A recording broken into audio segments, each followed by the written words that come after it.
Baik, selamat pagi Oma Opa, Bapak Ibu dan juga saudara-saudari yang terkasih dalam Tuhan kita Yesus Kristus. Kita kembali lagi dan senang sekali ya di sini ada saya Julio dan juga rekan saya. Saya Romanus. Ya, dan juga hadir Romo Hadi. Romo Hadi dan juga Oma Emi ya. Selamat pagi. Pagi. Kita kembali di acara Oke, hari ini Orang Kudus hari ini. Ya, hari ini hari Rabu tanggal 22 November 2023. Ingin bahas tentang apa nih, Mas? Iya. Hari ini pembahasan kita tentang Santo Filemon ya. Santo Filemon. Nah, siapa itu Santo Filemon? Bagaimana kisahnya? Kita mungkin akan tanya dulu nih sama Oma ya. Kita mohon Oma mungkin bisa menceritakan biografi tentang Santo Filemon ini. Silakan. Silakan. Baik ya. Santo Filemon adalah seorang santo Kristen yang dikenal karena kisahnya yang terkait dengan surat Paulus kepada Filemon dalam Perjanjian Baru di Alkitab. Peringatan Santo Filemon jatuh pada tanggal 22 November. Filemon adalah seorang Kristen yang tinggal di Kolose, sebuah kota di wilayah yang sekarang bagian dari Turki modern. Dia dikenal sebagai seorang tuan tanah yang baik dan seorang pemimpin dalam jemaat Kristen di Kolose. Oke, Oma, terima kasih ya. Mungkin gimana sih Santo Filemon ini bisa menjadi seorang santo? Awal mulanya seperti apa? Mungkin silakan ke Romo Hadi. Baik, selamat pagi para Oma Opa, para pirsawan. Oke, hari ini kita memperingati Santo Filemon. Mungkin Oma kenal atau tahu tentang Santo Paulus? Santo Paulus sih tahu, tapi dari Alkitab aja. Ya. Siapa Santo Paulus itu? Nah, kita tahu bahwa Santo Paulus itu berubah dari Saulus menjadi Paulus. Ya. Sebagai seorang pemuda Saulus, dia mendengar bahwa banyak orang meninggalkan agama Yudaisme, meninggalkan hukum Taurat dan mengikuti Yesus. Dia adalah murid Gamaliel yang pandai. Dan dia juga mempunyai sense of language, jadi berbahasa cepat sekali Paulus ini. Dan dia luar biasa. Tidak senang, maka dibuatlah penganiayaan, pengejaran. Orang pertama yang meninggal karena Saulus itu adalah Stefanus. Lalu dia masih mengejar orang, terus dari Yerusalem terus ke utara ke Damaskus, yang sekarang ibu kota Suriah. Tetapi di sana Yesus menegur Saulus dengan berkata, Saulus, Saulus, mengapa engkau menganiaya aku? Dia jatuh dari kudanya, kemudian dia buta selama 3 hari. Tentu Petrus dan teman-temannya takut, ini pengkhianat. Tapi Barnabas ikut mendampingi dia, sampai akhirnya selama 3 hari buta dia bisa melihat kembali. Dan ternyata setelah 3 hari buta, dan dia bisa melihat kembali, dia berubah sikap. Dari orang yang anti Kristen menjadi orang yang tergila-gila dengan Kristus, dan dia mengganti nama Paulus. Ya. Maka dengan tadi militan dia berkobar-kobar, mewartakan berita tentang siapakah Yesus yang wafat, yang bangkit menyelamatkan, itu dia berkobar-kobar. Untuk memberitakan kepada semua orang, dia mulai dengan ke Antioquia. Di Antioquia ada kelompok diaspora, orang-orang Yahudi sudah blasteran, campur, dan menjadi Kristen. Kemudian dia pergi ke Kolose. Tapi waktu itu dia belum kenal Filemon. Ke Filipi, ke Galatia, jadi beberapa tempat dia tinggal. Sampai ke pusat dunia bernama Roma. Dan dia sudah berkeliling sampai 3 kali. Untuk memutuskan di mana kita atau gereja Katolik ini menjadi sumbernya. Ya. Dan dia menangkap kata-kata yang disampaikan oleh Petrus dan teman-teman, di atas batu karang ini aku akan mendirikan gerejaku, dan ternyata itu Roma bukan Yerusalem. Maka lahirlah Katolik Roma. Nah, setelah dalam perjalanan itu dia ditangkap, maka dia dipenjarakan. Apakah dia dipenjara di Filipi, di Kolose? Tidak. Diperkirakan di Roma. Itu. Nah, di sana dia bertemu dengan namanya Onesimus, budak yang mungkin mencuri atau menganiaya, atau namanya budak kan lapar, dia curi apa nggak tahu, di penjara. Dan Onesimus itu dulu budaknya Filemon, yang boleh katakan kurang ajar kepada Filemon. Lalu dimasukkan penjara. Dan di penjara itu Paulus dengan Onesimus bertemu. Rupanya Onesimus bercerita tentang Filemon. Maka Paulus menulis surat kepada Filemon. Karena itu dalam surat-surat Rasul Paulus itu salah satunya tulis surat ke umat di Roma, Galatia, Filipi, Kolose, ya. Dan juga ada surat-surat pribadi, yaitu antara lain kepada Filemon. Itulah surat dari penjara. Setelah Onesimus bebas, dia membawa surat itu kepada Filemon. Untuk apa? Agar Onesimus ini bisa diterima kembali oleh Filemon. Karena surat kata Belece itu dari Paulus, maka Onesimus diterima dan dia sudah menjadi Kristen. Jadi cocok, imannya sama, ya, sehingga Filemon itu memaafkan. Itu. Memaafkan itu berarti membebaskan. Dan inilah yang sebetulnya yang dihargai oleh gereja. Bagaimana orang sudah ditipu ya? Coba Oma kalau ditipu. Apakah orang datang lagi diterima? Kita bilang enggak lah, takut ditipu. Apalagi itu dengan ancaman. Oma nggak kasih uang, awas tak gerek. Mau terima? Takut. Tapi seperti Paulus menulis surat, lalu Filemon menerima, dan ternyata memang Onesimus sudah berubah karakternya. Bukan lagi orang yang mungkin dulu kelaparan. Sekarang boleh katakan sudah ngerti dan ngeri karena sudah hidup di penjara. Apa enak hidup di penjara?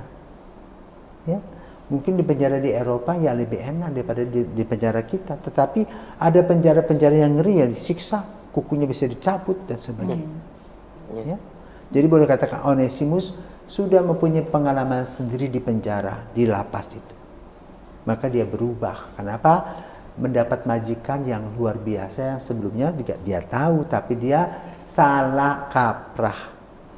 Dia bersyukur kepada Paulus yang mengirim surat kepada Filemon, dan Filemon membacanya dengan air mata. Dia bisa menerima. Maka tadi saya katakan, apa sih kelebihan Filemon? Itulah berani memaafkan yang membebaskan dia.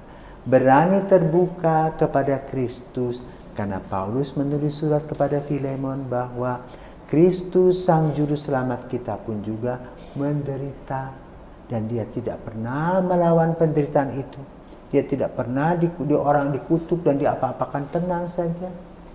Ya, dan kita anak buahnya harus belajar mengikuti Kristus. Itulah Santo Filemon yang kita peringati pada hari ini.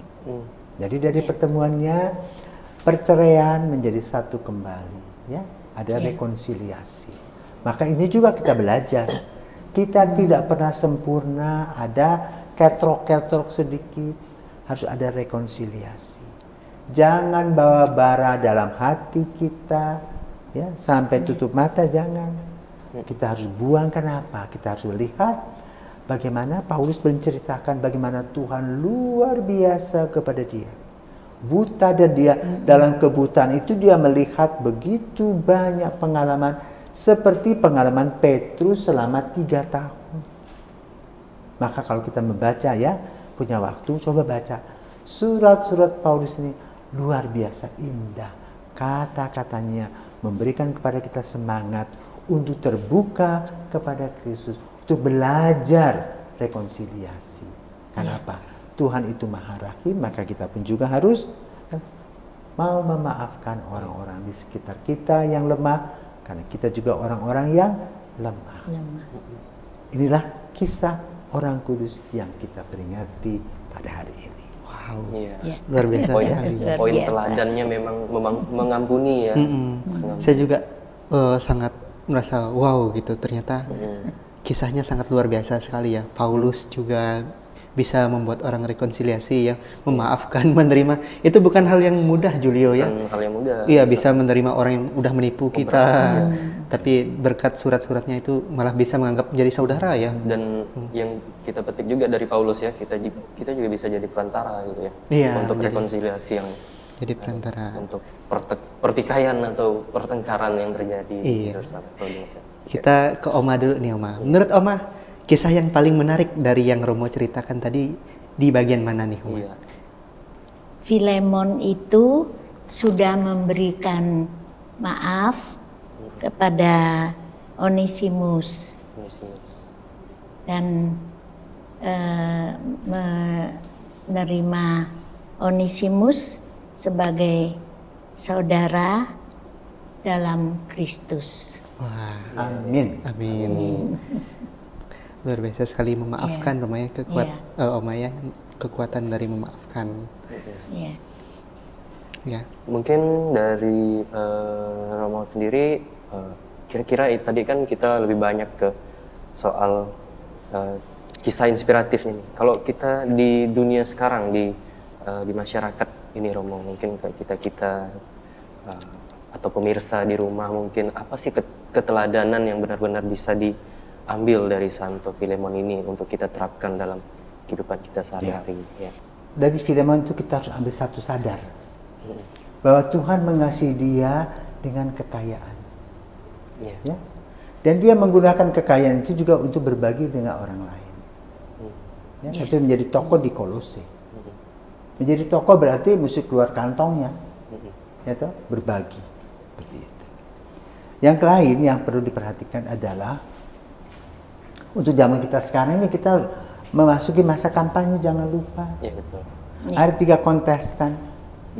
Maka lalu untuk mendapatkan hal-hal yang berkaitan dengan kepemimpinan, harap tidak ada ujaran kebencian. Ya, ini mendidik orang untuk memberikan kualitas yang terbaik. Ya, betul. Berbicara menggunakan logika dan bukan melaksanakan, bukan hanya berjanji, tetapi juga melaksanakan. Jadi dari Onesimus tadi berjanji, ya, dia berjanji mau bertobat. Lalu bagaimana dia takut untuk berhadapan dengan Filemon? Maka dia minta bantuan dari Paulus. Maka Paulus memberi surat agar dia bisa menerima kembali Onesimus sebagai saudara. Ya, karena kebencian tadi sudah dihapus. Ya. Yang ada adalah cinta kasih. Maka dalam kampanye ini, kita ini satu nusa, satu bangsa, satu tanah air. Baru saja Sumpah Pemuda, coba itu digalakkan. Ya. Dan kita harus luar biasa bersyukur kepada para founding fathers, pendiri negara ini, yang dengan luar biasa mengorbankan darahnya, ya, pikirannya. Juga ada beberapa yang dipenjara untuk apa? Satu kesatuan NKRI, agar NKRI dengan Pancasila yang kita dapatkan itu hidup dalam damai sejahtera, ya, bermacam-macam beragam tapi satu di dalam tujuan, yaitu apa? Mengalami damai sejahtera, dalam bahasanya itu kaya raya itu, Roh Jinawi ya. Nah, itu udah. Rumah Gipah Roh Jinawi. Jadi yang itu yang kita tuju sebagai sebuah bangsa. Dan jangan lupa kita menyongsong 100 tahun emas Indonesia ya.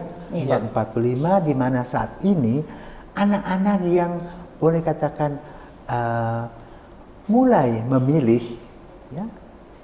Mereka kita ajarkan bagaimana berpolitik yang positif. Mencari yang terbaik.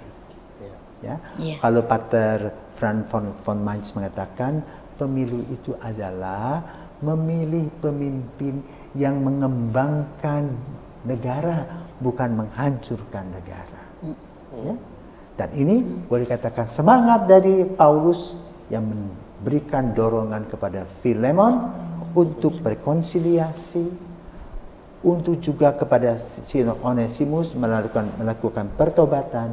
Ini hal-hal yang perlu kita kaji dan kita contoh dalam menghidupi hari-hari kita. Itulah semangat dari baik Paulus, Filemon maupun Onesimus. Ya, tokoh-tokoh itu. Sama-sama ada teladan semuanya ya. Teladan. Iya, baik. Terima kasih sekali lagi Romo dan juga terima kasih Oma ya. Mungkin ya, kita boleh untuk berdoa ya. Kita mohon Oma untuk membawakan silakan, kita Oma. dalam doa ya. Pastinya juga bersama santo yang kita teladani hari ini, Julian. Santo Filemon.